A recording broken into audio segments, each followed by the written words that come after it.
name is Annabelle Thompson, and I'm 28 years old. 4 weeks ago, my parents sold my grandmother's antique piano, the one she promised would be mine, and used all $95,000 to buy my sister a brand new Mercedes. They thought Grandma was too sick in hospice to ever find out. They thought I was too weak to tell her. They were wrong. When I finally told Grandma what they'd done, she didn't cry. She didn't scream. She simply reached for her phone, dialed one number, and said 7 words that would destroy everything my parents thought they owned. Before I tell you what those 7 words were, and what happened next at my mother's 60th birthday party, please take a moment to like and subscribe, but only if you genuinely enjoy this story. Drop a comment, and let me know where you're watching from and what time it is there. Now let me take you back to the day it all started, the afternoon my grandmother was admitted to hospice. The call came on a Tuesday afternoon, right after my last piano lesson of the day. Eleanor's had another heart attack, my father said. No greeting, no warmth. She's stable, but they're moving her to hospice. Family meeting at the hospital in an hour. I dropped everything. By the time I arrived, my parents and my sister Megan were already huddled in a corner of the waiting room, speaking in low voices. My father, Richard Thompson, stood with his arms crossed. My mother Diane clutched her designer purse like a lifeline. And Megan, 4 years younger, always the favorite, was scrolling through her phone, barely looking up. "Good, you're here," my father said. "We need to divide responsibilities. Not, how are you holding up? Not, this must be hard for you. Just logistics. Someone needs to visit Mother daily," he continued. "Diane and I have the business to run. Megan's in a critical phase with Daniel's family. Daniel Harrison. Megan's boyfriend of 8 months, son of my father's most important business partner. So, Annabelle," my father looked at me like he was assigning a chore. "You'll handle the visits. Your schedule is flexible. Teachers don't exactly work overtime." I wanted to say that I taught music to 37 children every week, that I ran after-school programs, that my time had value too, but I didn't. "Of course," I said quietly. "I want to be with her anyway." "Perfect." My father was already turning away. "Keep us updated if anything changes." As I walked toward Grandma's room, I heard my mother's voice drift down the hallway, meant for Megan's ears alone. "At least she's useful for something." I kept walking. I didn't turn around. Not because I didn't hear, but because I'd grown so used to this kind of pain that I'd stopped expecting it to be acknowledged. Grandma Eleanor's room smelled like lavender and old books. She insisted on both. "They try to make everything smell like antiseptic," she told me on my first visit. "I refuse. If I'm going to die, I'll die surrounded by things I love." She was 76, sharp as a blade, and dying of congestive heart failure. The doctors gave her weeks, maybe a month or two if she was lucky. I visited every day after school. We talked about music, about her years performing across concert halls in the Northeast, about my students who couldn't yet read notes, but already felt rhythm in their bones. One evening, she reached for my hand. Her grip was weaker than I remembered, but her eyes were fierce. "Annabelle, I need you to know something." "Anything, Grandma." "The Steinway." She paused, letting the words settle. "My mother's piano, the one from 1892. I knew it well. I'd learned my first scales on those ivory keys when I was 7 years old. That piano had been the soundtrack of my childhood, the only place in the family where I felt truly seen. "It's yours," she said firmly. "I've already told Richard and Diane. Told them last month, in front of everyone. That piano belongs to you." I remembered that conversation. My father's jaw tightening. My mother exchanging a look with Megan. My sister rolling her eyes and muttering something about sentimental junk. "Grandma, you don't have to." "I want to." She squeezed my hand. "You're the only one who understands what it means. Promise me you'll take care of it." "I promise." She smiled then, a knowing smile that seemed to hold secrets I couldn't yet see. "There are some things more valuable than money, child, and some people who need to learn that lesson the hard way." 2 weeks later, everything changed. Grandma had asked me to bring some old photographs from her house, pictures of her performing days, images she wanted to see one last time. I still had a key, so I drove over after school on a rainy Thursday afternoon. The house was quiet, too quiet. I walked through the foyer, past the dining room, and into the living room where the Steinway had stood for 30 years. The space was empty. I stopped breathing. Where the piano should have been, there was nothing but a rectangular indent in the carpet, a ghost of something that had lived there for decades, now violently removed. My hands were shaking as I pulled out my phone. "Mom," my voice cracked. "Where's Grandma's piano?" A pause. Then my mother's voice, casual and dismissive. "Your father handled it. Adult matters, Anna. You don't need to worry about it." "Handled it how? Where is it?" I said, "Don't worry about it." "Mom." Click. She hung up on me. I stood in that empty living room for what felt like hours, staring at the indent in the carpet. The rain pattered against the windows. Somewhere in the distance, thunder rolled. I drove to my parents' house that evening. My father answered the door with a glass of scotch in his hand, looking annoyed at the interruption. "The piano," I said. "What did you do?" He didn't even flinch. "Sold it. Got 95,000 for it. Good price." The world tilted. "You sold it? Grandma said it was mine." "Grandma's dying, Anna." He took a sip of his drink. "She doesn't need a piano, and neither do you." Behind him, I heard the jingle of car keys. Megan appeared in the hallway, grinning. New keys. For a new car. "You bought her a car." My voice was flat. "With Grandma's piano." My father shrugged like I'd asked about the weather. "Mercedes-Benz. Megan needs to make the right impression on the Harrisons. Daniel's family is particular about appearances." "That piano was supposed to be mine." "And what would you do with it?" My mother appeared behind my father, arms crossed. "You teach children's music classes, Anna. You don't perform. You don't have the space. Megan needed that money for her future." Her future. I repeated the words, tasting their bitterness. Megan sauntered into the foyer, swinging her new keys like a trophy. "Don't be jealous, Anna. It's not a good look." She smiled, all teeth. "Maybe if you'd picked a better career, you could afford nice things too." I looked at my parents, at my sister, at the life they'd built where I was always the afterthought, always the one whose needs came last. "Does Grandma know?" Silence. "Does she know you sold her piano?" My mother's face hardened. "She's in hospice, Annabelle. She's on morphine half the time. She doesn't need to know anything that might upset her." "You mean you don't want her to know?" "I mean—" My mother stepped closer, her voice dropping to something cold and threatening. "That if you tell her, and it causes her stress, and something happens, that will be on you. Do you want to be responsible for killing your grandmother?" The accusation hung in the air like poison. I should have backed down. The old Annabelle would have.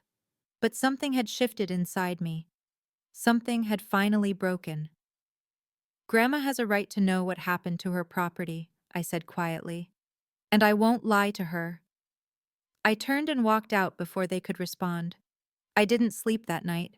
My apartment felt smaller than usual, a modest one-bedroom that my parents had always mocked as proof of poor life choices.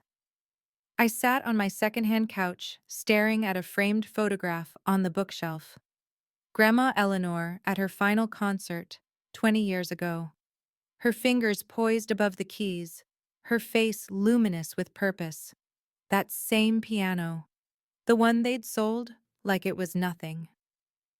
My mother's words circled in my head. "If something happens, that will be on you." Was she right? If I told Grandma, would the shock hurt her? Would I be causing more pain in her final days? But then I remembered what Grandma had always taught me. "Truth can wound," she'd said once, when I was 12 and didn't want to tell my parents I'd failed a math test. "But lies always wound deeper, they just take longer." I pulled my knees to my chest and thought about the last 28 years. Every time I'd stayed quiet to keep the peace. Every time I'd accepted less because fighting felt futile. Every time I'd made myself smaller so my family could feel bigger. And where had it gotten me? Here. Alone. Invisible. Watching them erase Grandma's wishes like her words meant nothing. If I stayed silent now, I wasn't keeping peace. I was becoming complicit. By 3 in the morning, I'd made my decision. Grandma deserved the truth. She deserved to know that her son had stolen from her, lied to her, and assumed she was too weak to matter anymore. And maybe, just maybe, I deserved to stop apologizing for existing.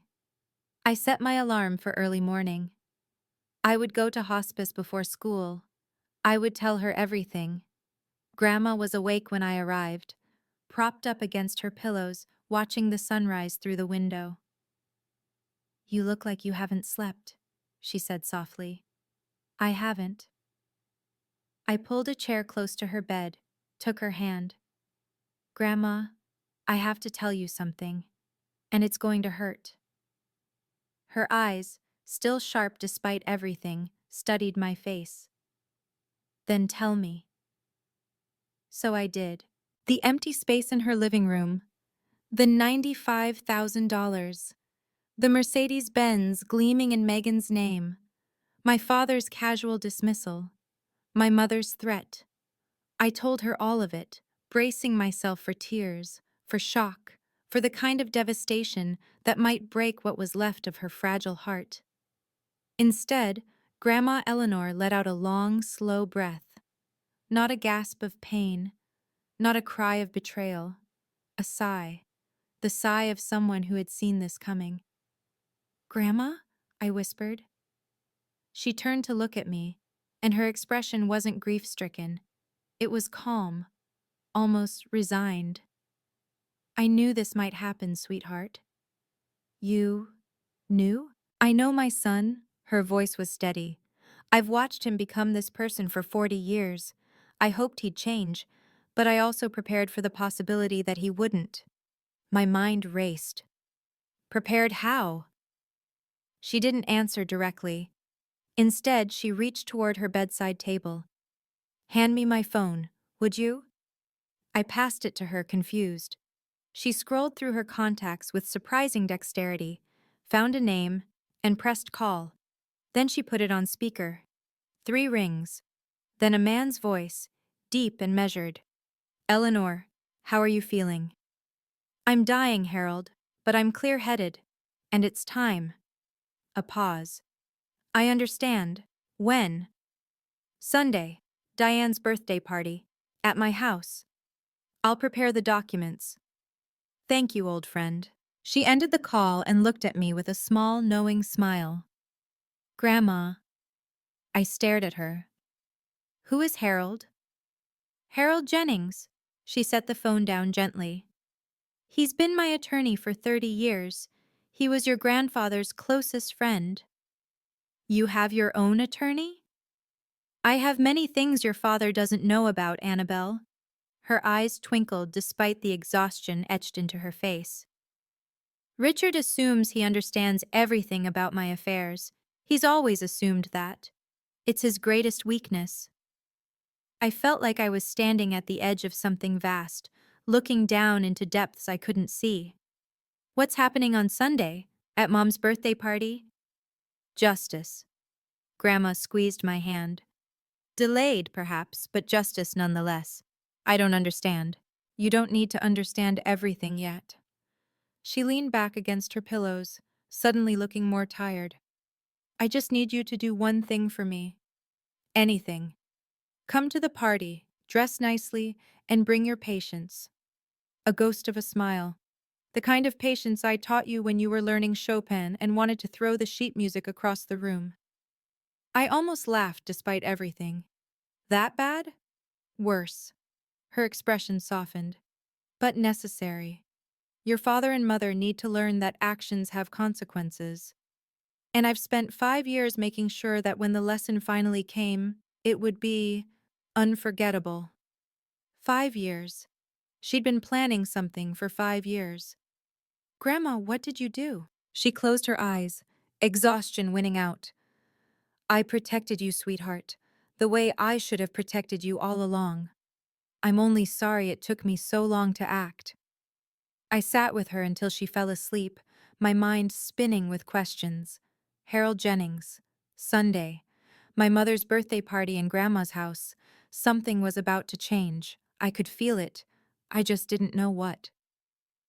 2 days later, I found myself sitting in a small law office on the outskirts of Philadelphia. Harold Jennings was nothing like I'd expected. He was in his late 60s, with silver hair and gold-rimmed glasses, his movements slow but precise. His office smelled of old leather and paper, lined floor to ceiling with legal volumes. Annabelle Thompson. He extended his hand. Your grandmother speaks of you constantly. It's a pleasure to finally meet you. Mr. Jennings, Harold, please. He gestured to a chair across from his desk. Sit. Your grandmother asked me to explain a few things before Sunday. I sat. My hands were trembling slightly. Your grandmother is a remarkable woman, Harold began. She's also far more astute than her children give her credit for. She's been observing and planning. Planning what exactly? He folded his hands on the desk. Tell me, Annabelle, do you know who owns the house your parents live in? They do. Grandma gave it to them when Grandpa died. Harold's expression didn't change. Is that what they told you? It's what everyone says. Everyone's wrong. He pulled a folder from his desk drawer and slid it across to me. Your grandmother allowed Richard and Diane to live in that house rent-free, but she never transferred ownership. Not legally, not ever. I stared at the document in front of me. The property deed. Eleanor Whitmore's name, clear as day, no transfer, no amendment. They've been living in her house for 10 years, I said slowly, thinking it was theirs. Precisely. My head was spinning. But why would Grandma let them believe? Because she was watching Annabelle. Harold leaned forward, watching to see if her son would prove her fears wrong. Unfortunately, he did exactly what she expected. That night, I returned to my apartment and began searching. Grandma had given me a box of old belongings years ago. Photographs, letters, pressed flowers from her garden. I'd never looked through it carefully. It felt too intimate, like reading someone's diary. But now I needed answers. I found it near the bottom, beneath a stack of faded concert programs. A sealed envelope, yellowed with age. My name, written in Grandma's elegant script. And beneath it, 6 words, for Annabelle, when you need to understand. My fingers trembled as I opened it. Inside was a single photograph, a copy of a legal document. The header was partially obscured, but I could see Grandma's signature at the bottom, dated 5 years ago.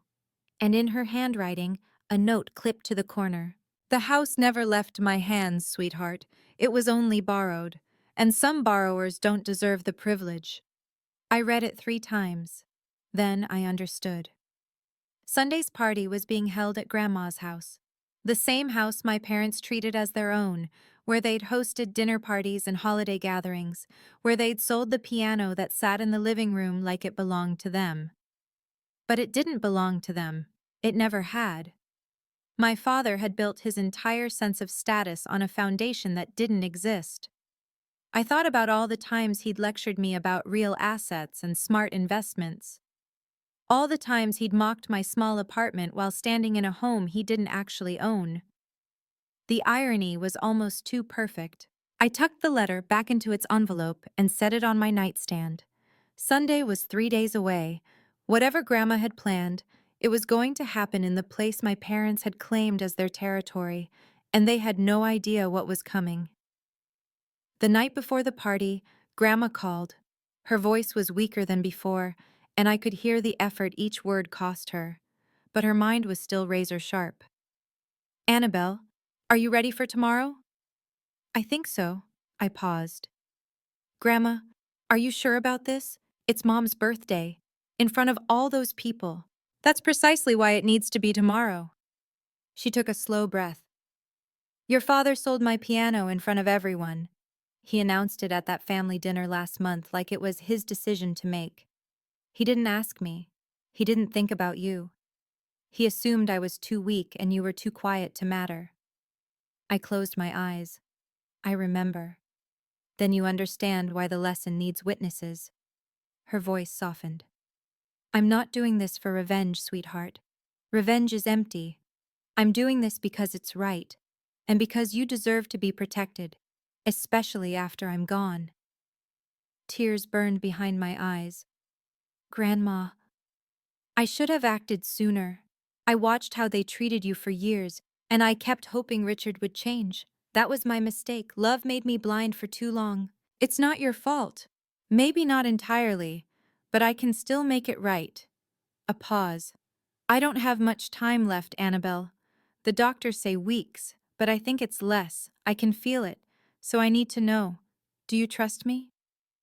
Always. Then come tomorrow. Wear something that makes you feel strong, and no matter what happens, remember, you are not the villain in this story. You never were. We said goodnight. I held the phone against my chest for a long time after she hung up. Tomorrow would change everything. I just had to be ready to let it. Sunday arrived with pale winter sunlight and the kind of crisp air that makes everything feel sharper. Grandma's house, my parents' borrowed house, looked almost festive. Someone had hung a happy 60th birthday banner across the porch. Cars lined the driveway and spilled onto the street. I parked at the far end and sat in my car for a moment, gathering myself. I'd chosen a navy blue dress, simple but elegant. Pearl earrings that Grandma had given me for my 21st birthday. My hair pinned back neatly, armor for a battle I didn't fully understand. Inside, the house buzzed with about 30 guests. Aunts and uncles I saw only at holidays, neighbors from the old days, a handful of my father's business associates. I recognized Mr. Harrison near the fireplace, Daniel standing beside him with Megan on his arm. The living room drew my eye immediately. The corner where the Steinway had stood for 30 years was empty. Someone had placed a large potted plant there, trying to fill the void. It looked ridiculous, a leafy green apology for something that couldn't be apologized away. My mother stood near the dining table in a red designer dress, accepting compliments like a queen receiving tribute. My father hovered nearby, working the room with practiced charm, and in the far corner, almost invisible among the crowd, sat Harold Jennings. His leather briefcase rested beside his chair. He caught my eye across the room and gave an almost imperceptible nod. I nodded back. My Aunt Margaret, Grandma's younger sister, appeared beside me. "Anna, sweetheart, how is Eleanor, really?" "Tired," I said honestly, "but still sharp." She always was the smart one. Aunt Margaret's eyes drifted to the empty corner. "I noticed the piano's gone. Richard said Eleanor wanted to sell it?"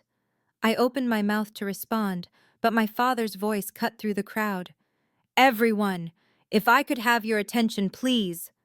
My father stood in the center of the living room, crystal glass raised, commanding the space like he owned it, which I now knew he didn't. "Today we celebrate 60 wonderful years of Diane Thompson." Applause. My mother beamed. "And I also want to take a moment to share some exciting family news." My stomach dropped. "As some of you know, our daughter Megan has been seeing Daniel Harrison, son of my dear friend and partner, James." He gestured toward Daniel, who smiled politely. "And to celebrate her bright future, we have a special surprise." He led the entire party outside, where a gleaming silver Mercedes-Benz sat in the driveway, a red bow perched on its hood. "A gift," my father announced proudly, "made possible by Grandma Eleanor's generosity. She sold her antique piano to invest in her granddaughter's future." Megan squealed, threw her arms around my father, and posed for photos beside the car. I stood frozen on the porch. He was doing it again, rewriting the story, making himself the hero while erasing Grandma's wishes entirely. A woman I didn't recognize leaned toward her husband. "Wasn't that piano supposed to go to the other granddaughter, the music teacher?" Her husband shrugged. "Guess plans changed." Aunt Margaret appeared beside me, her face pale. Anna, did Eleanor really agree to this? Before I could answer, Megan spotted me and called out, her voice dripping with false sweetness. Anna, come take a picture. Don't be jealous. I'm sure Grandma will leave you something too. Maybe her collection of old sheet music? Scattered laughter from the crowd. My hands were shaking. My vision blurred with tears I refused to let fall. And then, behind me, I heard the click of a briefcase opening. Everyone began filing back inside, but Aunt Margaret blocked my father's path. Richard! Her voice was steady, but I could see her hands trembling. I need to ask you something. My father's smile didn't waver. Can it wait, Margaret? We're in the middle of... Did you ask Eleanor before you sold that piano? The question landed like a stone in still water. Conversations nearby stuttered to a halt. Mother is in hospice, my father said smoothly. She's not in a condition to make these kinds of decisions. We did what was best for... I spoke with her this morning. Aunt Margaret's voice grew stronger. She's clear-headed, Richard, completely lucid. And she told me you never asked her permission. You never even told her. More people were listening now. I saw Mr. Harrison frown, saw Daniel shift uncomfortably. My mother pushed forward, face flushed. Margaret, this is my birthday. Let's not make a scene. A scene? Aunt Margaret laughed, but there was no humor in it. Diane, your husband sold Eleanor's most precious possession without her knowledge and used the money for a car. If anyone's making a scene, it's not me. The room had gone quiet. 30 pairs of eyes ping-ponged between my aunt and my parents. My father's composure cracked, just slightly. This is a family matter. It doesn't need to be discussed in public. Actually, a new voice said from behind us, I think public is exactly where it needs to be discussed. I turned. Harold Jennings was standing now, his briefcase open, a folder of documents in his hand. He walked toward the center of the room with the calm authority of a man who had done this 1,000 times. Good afternoon, everyone. My name is Harold Jennings. I'm Eleanor Whitmore's attorney. My father's face went white. The silence was suffocating. Harold positioned himself near the empty corner where the piano used to stand, a choice that felt deliberate. I apologize for interrupting the celebration, he said, his voice carrying easily across the room. But Eleanor Whitmore has asked me to address some urgent matters regarding her estate. Given the circumstances, she felt it was important that her family, and those close to them, hear this directly. My father found his voice first. My mother has an attorney? Since when? Since 30 years ago, Richard. Harold's tone was polite but cutting. I also represented your father. You would know this if you'd ever bothered to ask. Muffled gasps. Someone in the back whispered, Oh my God. This is outrageous. My mother stepped forward. Eleanor is dying. She's not in her right mind. Whatever papers you have. Mrs. Thompson. Harold raised a hand, silencing her. I visited Eleanor this morning. Her nurse Carol can confirm she is fully competent and lucid. She dictated specific instructions for today's meeting. He opened the folder and removed a document. Now I understand there's been some confusion about property ownership. So let me clarify.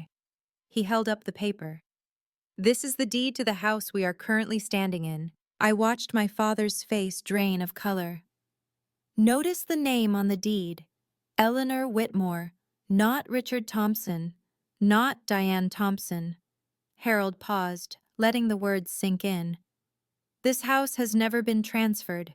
It was never gifted. Your parents have been living here rent-free for 10 years at Eleanor's generosity. Nothing more. The room erupted in whispers. My father grabbed the edge of a chair, steadying himself.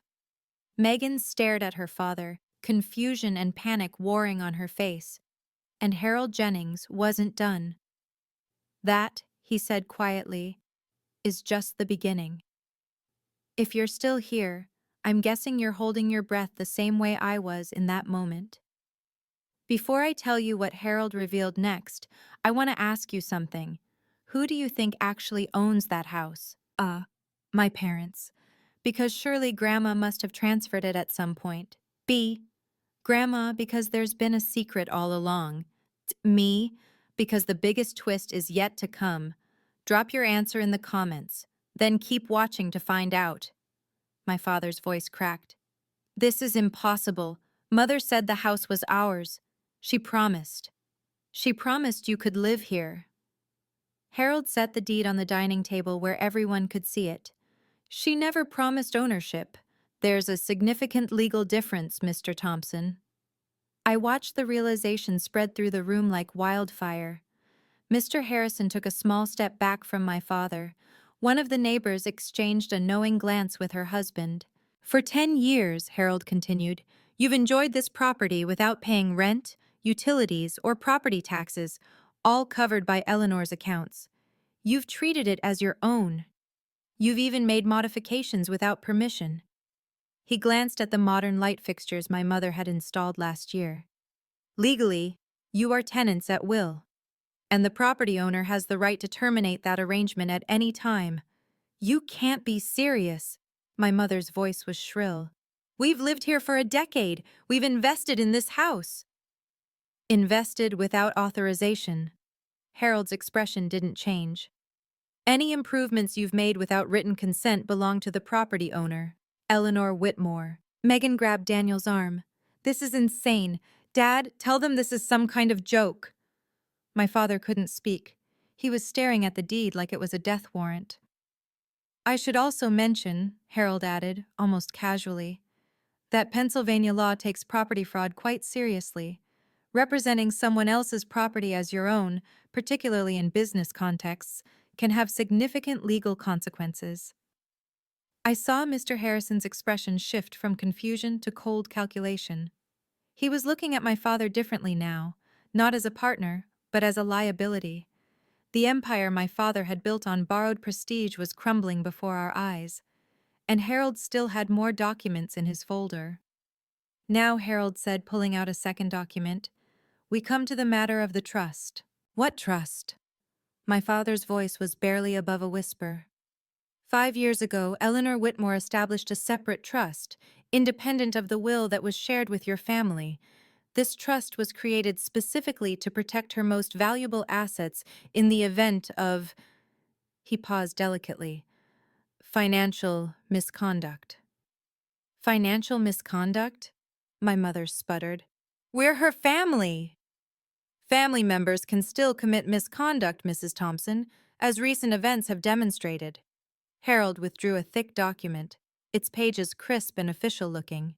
Per the terms of this trust, the following assets are irrevocably assigned to a single beneficiary: the property we're standing in, Eleanor's financial accounts, and all items of sentimental value, including the 1892 Steinway piano that was recently sold without authorization. He looked up, and his gaze settled directly on me. The sole beneficiary is Annabelle Rose Thompson. The room went silent. Megan's shriek broke it. What? This is fraud, my father shouted. She was manipulated. That little... He pointed at me, face contorted with rage. Richard. Harold's voice turned to ice. I would advise you to choose your next words very carefully. Everything said here today has been witnessed by over 30 people. Aunt Margaret moved to stand beside me. Her hand found mine and squeezed. Eleanor knew exactly what she was doing, Harold continued. She spent 5 years watching, waiting, hoping her son would prove her wrong. Instead, he sold her most treasured possession to buy a car for the granddaughter who never visits her. He paused. Actions have consequences, Mr. Thompson. This is yours. My mother was crying now. Megan looked like she might be sick, and I couldn't move, couldn't breathe, couldn't believe what I was hearing. Harold let the chaos settle for a moment before continuing. Regarding the piano sale, he pulled out another document. Since the Steinway was part of the trust, and Annabelle is the designated beneficiary, the sale conducted without the trustee's consent, that's Eleanor, constitutes unauthorized disposal of trust assets. What does that mean? Megan's voice was small. It means the $95,000 must be returned to the trust within 30 days. Harold's gaze swept across my parents and sister. Failure to comply will result in civil litigation for misappropriation of trust property. Given the clear paper trail, I assure you, the outcome would not be favorable for your family. My father laughed, a hollow, desperate sound. We don't have $95,000 sitting around. The money went to the car. Then I suggest you find a way to liquidate that asset. Harold nodded toward the window, where the Mercedes was still visible in the driveway, red bow and all. The dealer might accept a return, though you'll likely take a significant loss. Megan burst into tears. My car? You're taking my car? I'm not taking anything, Miss Thompson. I'm simply explaining the legal consequences of your family's choices. I watched Megan look to Daniel for support, but he had already stepped away from her, his expression carefully neutral. His father was whispering something in his ear, and neither of them looked sympathetic. Additionally, Harold added, Eleanor has asked me to inform you that your living arrangement in this house will be formally restructured. You may continue to reside here temporarily, but a proper lease agreement will be required. A lease? My mother's voice was barely audible. In the house we've lived in for 10 years? In the house, Harold corrected gently, that you never owned. The room had gone deathly quiet. Every eye was on me. My father turned slowly, his face twisted with betrayal and fury. You did this. You poisoned her against us. I stood my ground. No, Dad. I didn't do anything. My voice was steadier than I expected. Grandma made these decisions 5 years ago. Before I knew anything about them, I only found out this week. Liar! My mother's voice shook with venom. You've always been jealous of Megan, of our family's success. This is your revenge. Revenge? I felt something cold and hard crystallize inside me. I didn't sell Grandma's piano without asking her. I didn't spend the money on a car for myself. I didn't lie to everyone about what happened. I stepped forward, looking directly at my mother. I'm not the one who said at least she's useful for something when I agreed to visit Grandma every day.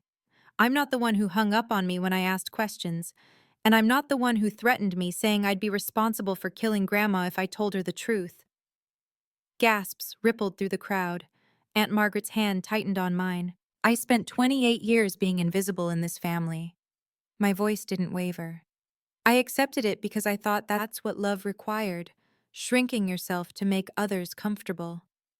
I looked at my father, at my mother, at Megan still crying over her doomed Mercedes. But Grandma taught me something different. She taught me that loving yourself means standing up for what's right, even when it costs you everything. I took a breath. So here's what I want you to understand. I'm not apologizing anymore. I'm not staying silent anymore. And I'm done pretending everything is fine when it isn't. The room was absolutely still. After the crowd began to disperse, slowly, awkwardly, with whispered goodbyes and avoided eye contact, Harold pulled me aside. Annabelle, we need to discuss next steps. I nodded, still feeling surreal, like I was watching myself from outside my body. Legally, you have several options. He spoke quietly, so only I could hear. You could demand immediate eviction. Given the circumstances, your grandmother would support whatever you decide. I looked across the room at my parents. My father had collapsed into a chair, head in his hands. My mother stood frozen by the window, mascara streaked down her face. Megan had disappeared, probably outside, mourning her Mercedes. They looked broken. Part of me, a small, wounded part, wanted to twist the knife, to make them feel every ounce of the pain they'd caused me over 28 years. But that wasn't who I wanted to be. I don't want to throw them out, I said slowly. Not immediately. Harold raised an eyebrow. Are you certain? Yes. I took a breath. Here's what I want. The $95,000 gets returned within 90 days, not 30. I'll give them time to sell the car and figure things out. They can stay in the house with a formal lease agreement at a minimal rent. After Grandma, I swallowed hard. After she passes, they'll have 12 months to find somewhere else to live. That's remarkably generous, given everything. Maybe. I met his eyes. But I'm not doing this to punish them. I'm doing it because it's right, and because I refuse to become the kind of person they are. Harold studied me for a long moment. Then he nodded, a hint of respect in his expression. Your grandmother said you'd respond this way? She's very proud of you, Annabelle. I know. My voice cracked. I know she is. The agreement was drafted right there on the dining room table, witnessed by Aunt Margaret and two of the remaining guests. My father signed without looking at me. My mother's hand shook so badly she could barely hold the pen. Neither of them said a word. By the time the last signature was in place, the house had emptied. Mr. Harrison and Daniel had left without saying goodbye. I later learned Daniel had driven away while Megan was still outside crying. The birthday cake sat untouched. The banner drooped sadly over the front porch. Aunt Margaret hugged me tight before leaving. You did the right thing, sweetheart. Eleanor would be so proud. She is proud, I said softly. I talked to her this morning. As if on cue, my phone buzzed. A video call request from Grandma's hospice number. I answered, walking to the empty corner of the living room where the piano used to be. Her face appeared on screen, pale but peaceful. Nurse Carol was visible in the background, smiling. My brave girl. Grandma's voice was weak but warm. How do you feel? Terrified, I admitted. And relieved, and sad, all at once. That's how courage feels, sweetheart. It's never comfortable. I didn't throw them out. I gave them time. I know. Harold texted me. Her eyes glistened. You're a better person than they deserve, Annabelle. But that's why I chose you. I pressed my hand against the screen, wishing I could hold her hand instead. Thank you, Grandma, for everything, for protecting me. Don't thank me. She smiled, but it was tinged with sorrow. Just live well. Play music.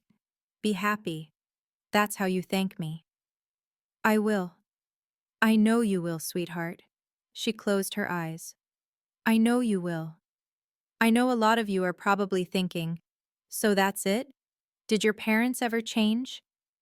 The honest answer is complicated. Not every story has a perfect ending, but every story has a lesson. Before I tell you what happened in the months that followed, I want to hear from you.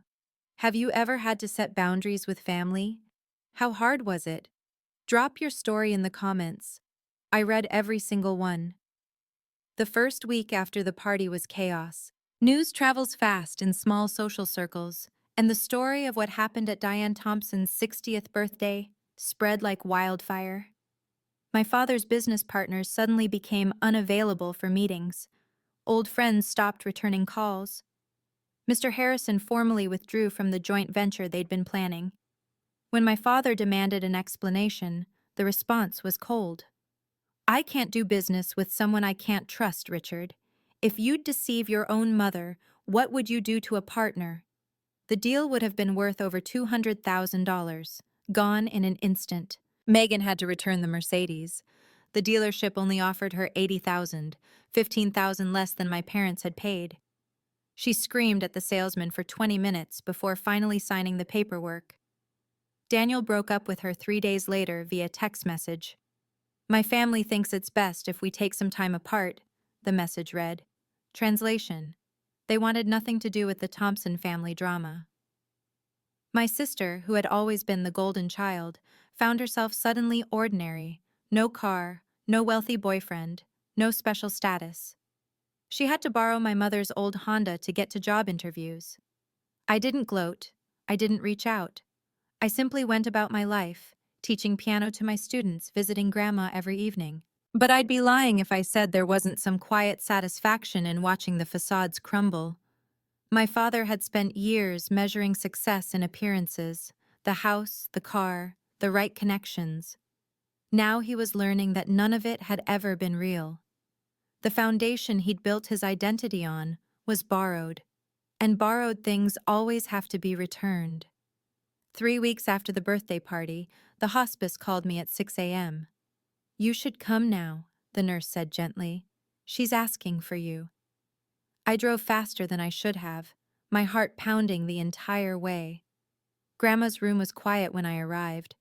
The morning light filtered through the curtains, casting soft golden shadows across her bed. Her breathing was shallow, her face paper thin, but her eyes were open, and when she saw me, she smiled. My Annabelle. Her voice was barely a whisper. Come sit with me. I took her hand. It felt so fragile, like holding a bird. I have something to tell you, she said slowly. Something I should have said years ago. What is it, Grandma? I'm sorry. I blinked. Sorry? For what? For not acting sooner. A tear slipped down her cheek. I watched how they treated you, year after year. I kept hoping Richard would change, that Diane would see your value. I made excuses because I didn't want to believe my own son could be so. She trailed off.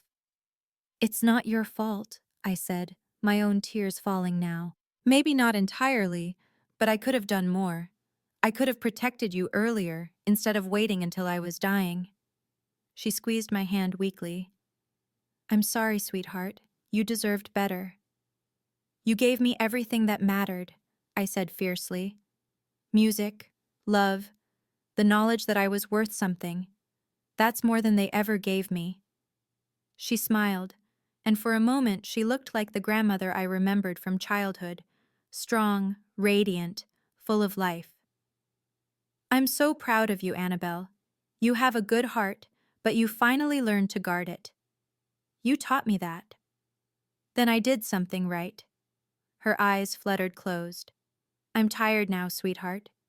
Stay with me? Always. Grandma Eleanor passed away that evening, peacefully, with my hand in hers. The funeral was held 5 days later at the small church she'd attended for 50 years. Per her wishes, it was simple. No elaborate flowers, no ostentatious displays.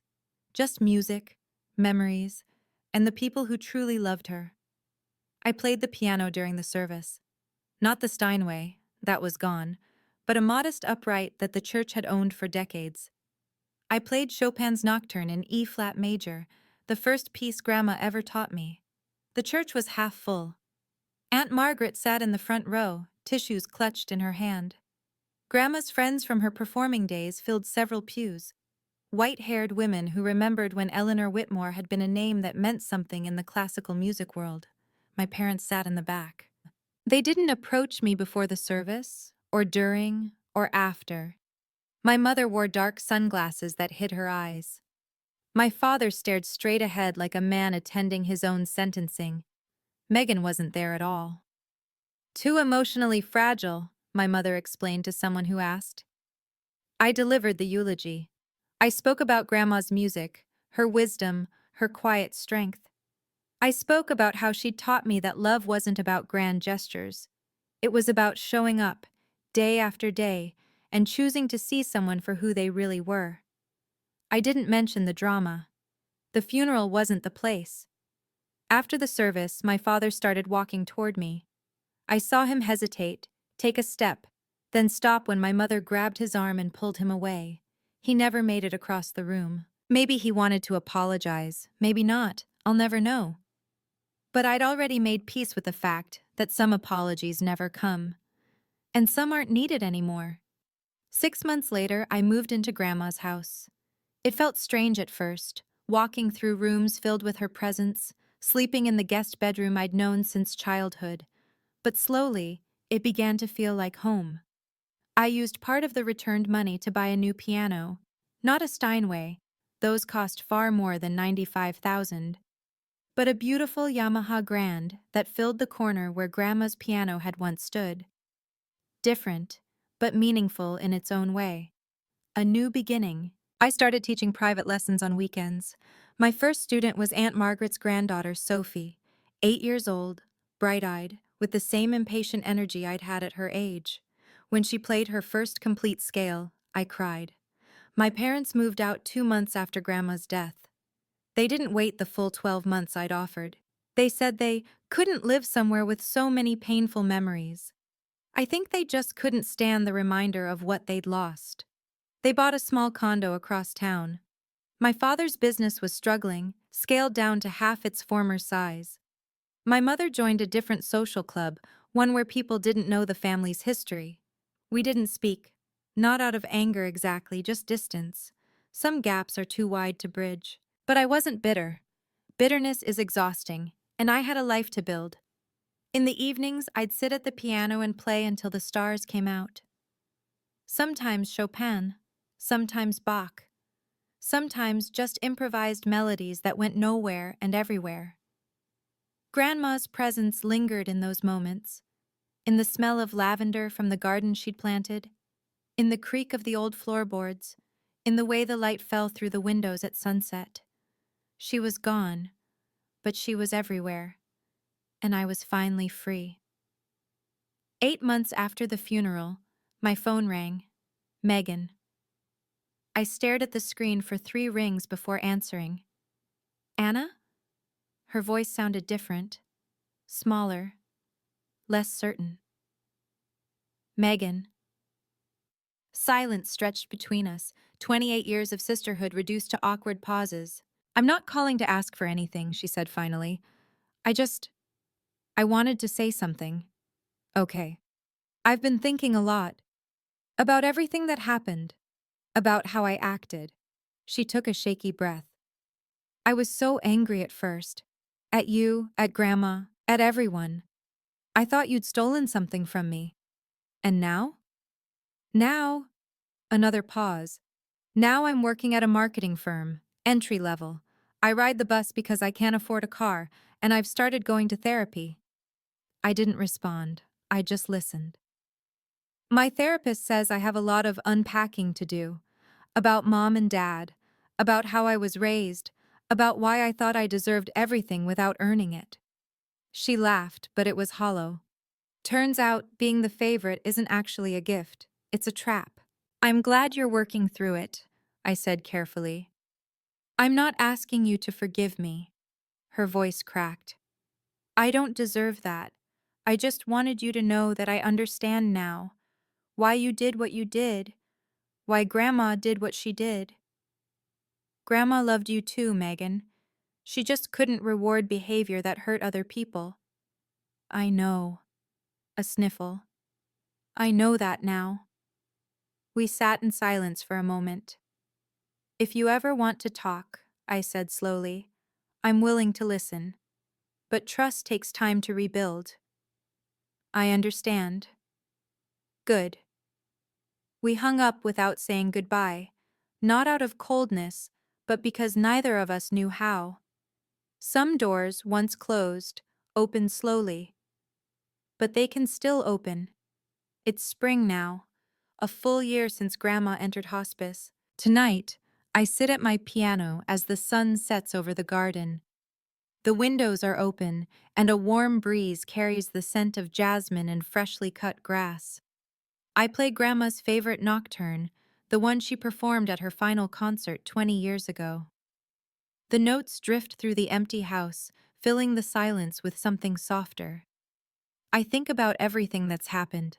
The betrayal, the reveal, the boundaries I never thought I'd have the courage to set. I think about Grandma, her strength, her patience, her quiet determination to protect me, even when I didn't know I needed protecting. I think about my parents, in their small condo, rebuilding a life that will never be quite what they imagined. About Megan, riding the bus, learning for the first time what it means to earn something. I don't hate them. Hate takes too much energy, but I don't need them anymore either. And that's a kind of freedom I never expected to find. The nocturne ends. The final notes hang in the air, then fade into the evening quiet.